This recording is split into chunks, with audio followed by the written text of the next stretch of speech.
The Kepler-442 Wildlife Sanctuary stretched across 3 moons and encompassed ecosystems so alien that Earth's taxonomies had simply given up. Dr. Alina Vasquez stood at the observation deck of Outpost 7, her breath fogging the reinforced glass as she watched the crimson forests sway beneath twin suns. She'd joined the Interstellar Conservation Corps, expecting wonder, perhaps danger, but not this, a posting to monitor the Xar'keth, apex predators whose culture had evolved alongside their biology into something terrifyingly elegant. The species was in their equivalent of adolescence when they entered the preserve program, their homeworld having been devastated by solar flares. Now, these warrior poets raised their young in controlled habitats while their elders negotiated for a new planet. Alina's tablet pinged with her assignment, Juvenile Observation, Enclave Theta. She pressed her palm to the glass, watching a pack of Xar'keth cubs practice combat sequences in the clearing below, their obsidian scales catching light like knives. The transport pod descended through the canopy with a whine that sent native creatures scattering into burrows. Alina checked her gear for the 3rd time. Neural translator, emergency beacon, protein rations formulated to smell non-appetizing to carnivores. The Corps' briefing had been characteristically unhelpful. Xar'keth juveniles possess near-adult intelligence but lack emotional regulation. Observed from 20 meters minimum. Physical contact inadvisable. She'd watched footage of their traditional greetings, jaw-snapping displays that could generate enough force to crack titanium alloy. As the pod door hissed open, humidity slapped her face, carrying scents of sulfur and something like cinnamon. The juvenile enclave sprawled before her, a carefully constructed village of stone structures that mimicked Xar'keth ancestral architecture. And there, blocking her path with deliberate territorial aggression, stood a cub barely reaching her chest height. Its eyes were the color of superheated copper, its jaw already scarred from practiced duels. The neural translator crackled to life. "Soft thing, you walk in Xar'keth's territory." Alina's training kicked in slow movements, non-threatening posture, steady eye contact, to show neither fear nor challenge. "I'm Dr. Vasquez, assigned to study cultural development in juvenile populations." She kept her voice level, watching as Xar'keth circled her with predatory calculation. The cub's scales rippled with chromatophores displaying patterns that the translator interpreted as skepticism and curiosity in equal measure. 2 other cubs emerged from behind the structures, smaller than Xar'keth, but no less alert. They chittered in their native tongue, too rapid for the translator to process. Xar'keth silenced them with a gesture, then turned back to Alina. The cub's jaw began to distend, the preliminary phase of a dominance display. Alina held her ground, remembering the briefing about showing submission, encouraging attacks, rather than preventing them. The jaw snap came like a thunderclap, the air displacement ruffling her hair, and Xar'keth's teeth clicked shut centimeters from her face with perfect control. The other cubs hooted approval. Then Alina's sinuses, stressed by the alien pollen and pressure change, betrayed her spectacularly. She sneezed. The sound was catastrophically humana, violent expulsion of air combined, with an involuntary vocalization that landed somewhere between a honk and a roar.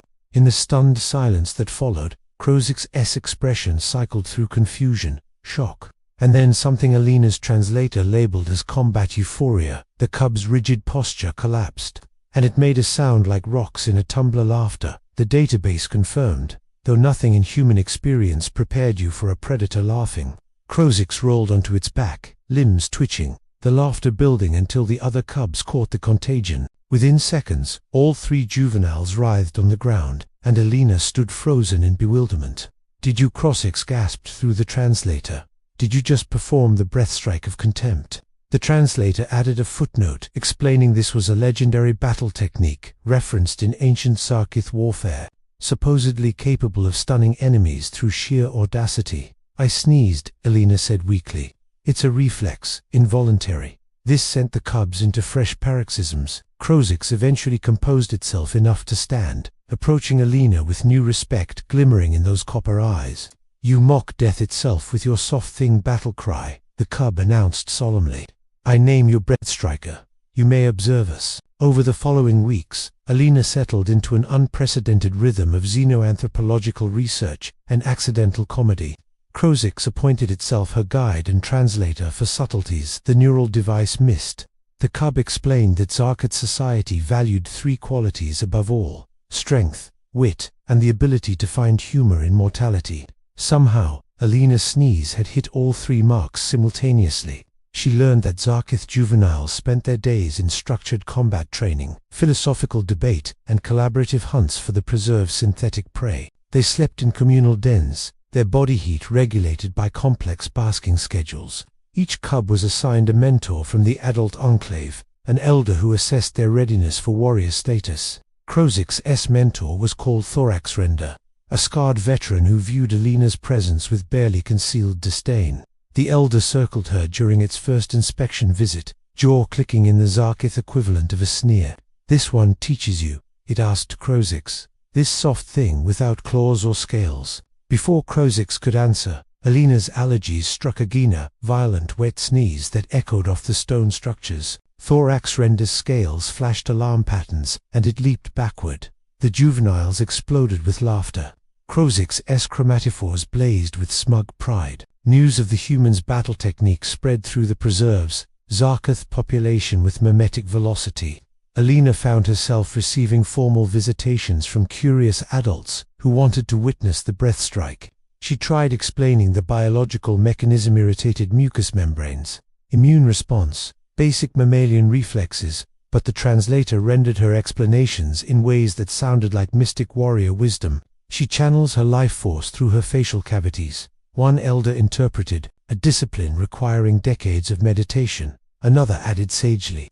Xar'keth basked in reflected glory, strutting around the enclave with exaggerated confidence. The cub began incorporating theatrical snorts into its combat practice, making the other juveniles crack up mid-spar. This did not go unnoticed by the instructors, who complained to the preserve administrators about humans disrupting traditional training protocols. Dr. Harlow, Alina's supervisor, called her into his orbital office, looking haggard. "You've somehow become a religious figure to juvenile war predators," he said flatly. "The Xar'keth Council of Elders has filed a formal complaint about cultural contamination." Alina opened her mouth to protest, sneezed unexpectedly from the office's recycled air, and watched Harlow struggle not to laugh despite himself. The containment breach happened on a solar minimum day when the station's power grid cycled to auxiliary. A juvenile from the neighboring enclave, aggressive specimen named Toothseeker, had been pressing against the energy barriers for weeks, testing their limits with systematic intelligence. When the barriers flickered during the switchover, Toothseeker broke through and immediately began challenging other cubs to non-sanctioned combat. The preserve's automated defenses deployed stun nets, but Xar'keth reflexes proved faster. Within minutes, three enclaves descended into territorial chaos, cubs fighting each other and the containment drones with equal enthusiasm. Alina was conducting a recorded interview with Xar'keth about maturation rituals when the alarms shrieked. "Stay in the shelter," she commanded, but Xar'keth was already moving toward the commotion, scales shifting to combat patterns. She ran after the cub, cursing her inadequate training for literal war zones. The scene in the central arena was controlled pandemonium, cubs locked in grappling matches, while adults tried to separate them without triggering the drone's escalation protocols. Toothseeker had pinned a smaller cub and was delivering ritual humiliation bites when Xar'keth charged into the fray. The two juveniles collided like meteors, claws scrabbling for purchase on obsidian scales.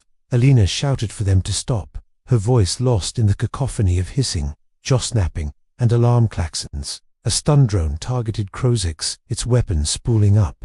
Alina threw herself between the drone and the cubs without thinking, and her sudden movement, combined with the stress, triggered the most violent sneeze of her life. The sound wave hit the drone's audio sensors at exactly the wrong frequency. Its targeting system interpreted the acoustic signature as a weapon's discharge, shut down to reboot, and dropped from the air with a metallic clunk. Every Xar'keth in the arena froze. Toothseeker released its opponent and stared at Alina. Xar'keth's jaw hung open in awe. She destroyed the Sky Guardian with her breath strike, someone whispered, and the translator carried it across the crowd. An elder Alina didn't recognize approached slowly, scales showing patterns of respect and uncertainty. "Human Vasquez," it said formally, "you defend our young at risk to yourself, and you command powers we do not understand. The council must hear of this." Within hours, Alina and Xar'keth were summoned to the council chambers in the preserved Central Habitat Dome, where the oldest Xar'keth made decisions that shaped their species' future. The council chamber was a cathedral of stone and shadow, lit by bioluminescent fungi that cast everything in shades of blue and green. 7 elders sat on raised platforms, their scales so darkened with age they seemed carved from midnight. Xar'keth stood as prosecutor, laying out charges with theatrical precision: cultural contamination, unauthorized training methods, disruption of traditional hierarchies. Xar'keth stood beside Alina, head held high despite the obvious terror radiating from its chromatic display. "The soft thing has made a mockery of our ways," Xar'keth declared. "Our young imitate its weakness, laugh during battle training, speak of breath techniques as though involuntary spasms were martial disciplines. This cannot stand." The eldest of the council, its scales nearly white with age, leaned forward. "Xar'keth, offspring of the Thunderfall's clutch, do you accept this human as teacher?" Alina opened her mouth to protest that she wasn't teaching anything, but Xar'keth spoke first, its voice steady despite youth. "Elder Wisdom Keeper, I accept Breathstriker Alina as co-teacher alongside Xar'keth. She shows me that strength takes forms our ancestors never imagined. That laughter in the face of death is not mockery but courage. That soft can still be strong." The council members' scales rippled with discussion patterns too complex for the translator.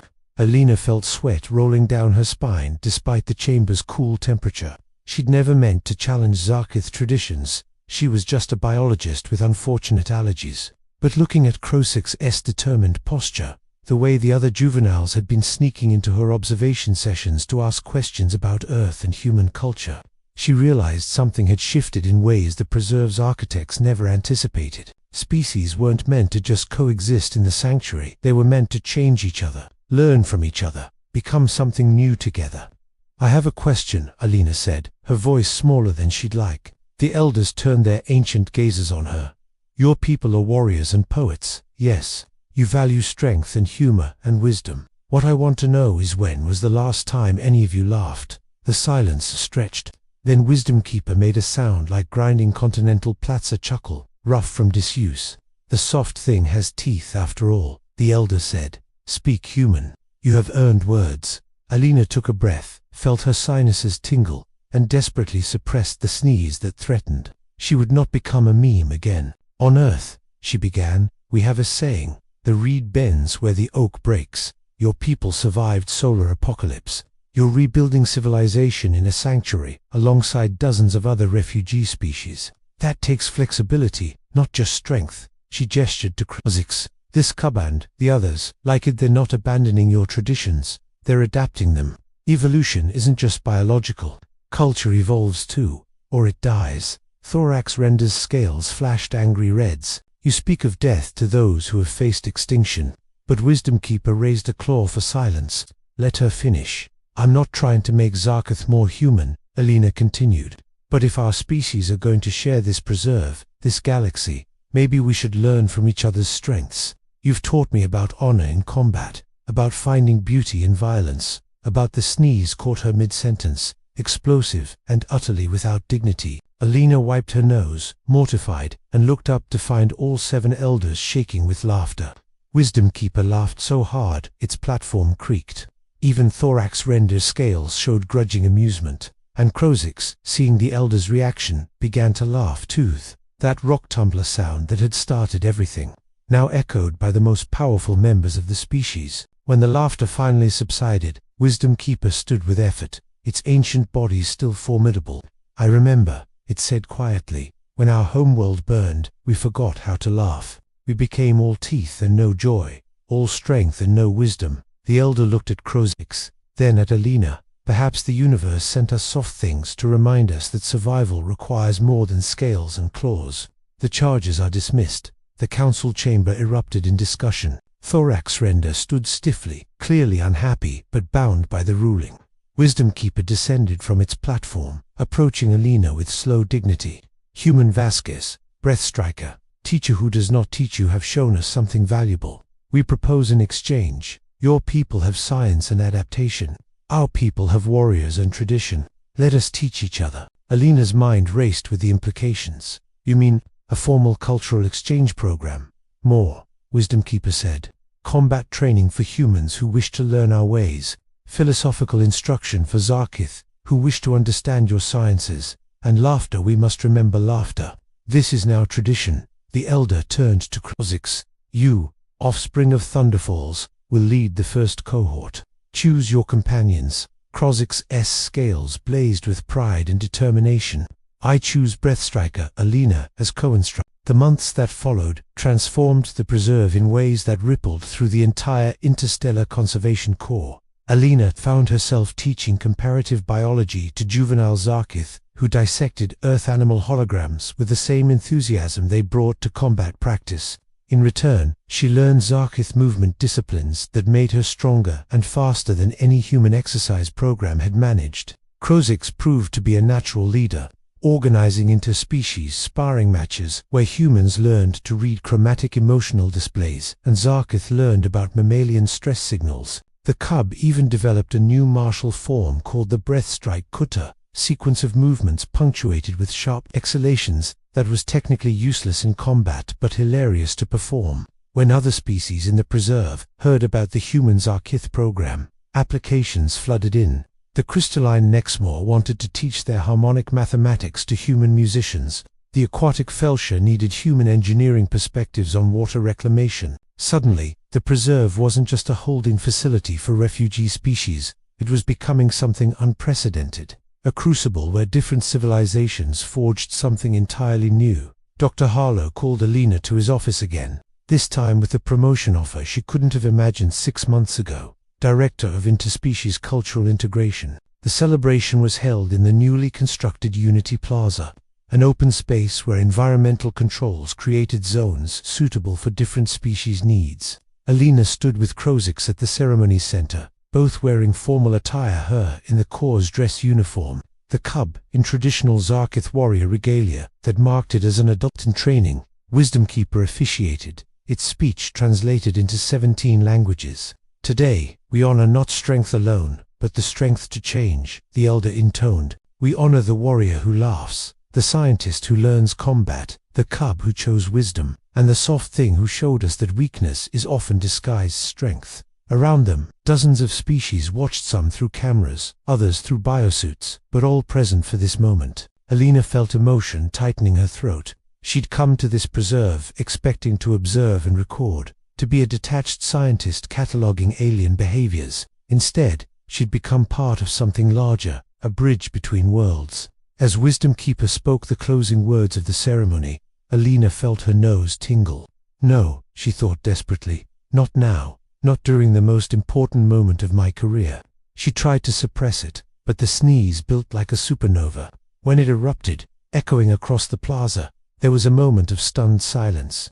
Then Xar'keth dropped into a formal bow, the gesture of respect given to warrior teachers, and one by one, every Xar'keth present from the youngest cubs to ancient Wisdom Keeper, bowed in response. The sneeze became a symbol, incorporated into formal greetings between humans and Xar'keth. Scientists debated its anthropological significance, comedians turned it into interspecies comedy gold. But for Alina, standing in that plaza with her strange family around her, it meant something simpler and more profound, that sometimes the most important bridges between worlds are built, not on strength or wisdom, but on the ability to share laughter at the absurdity of existence. As the ceremony concluded and the crowds dispersed to celebration zones, Xar'keth approached her, scales showing patterns she'd learned meant affection and gratitude.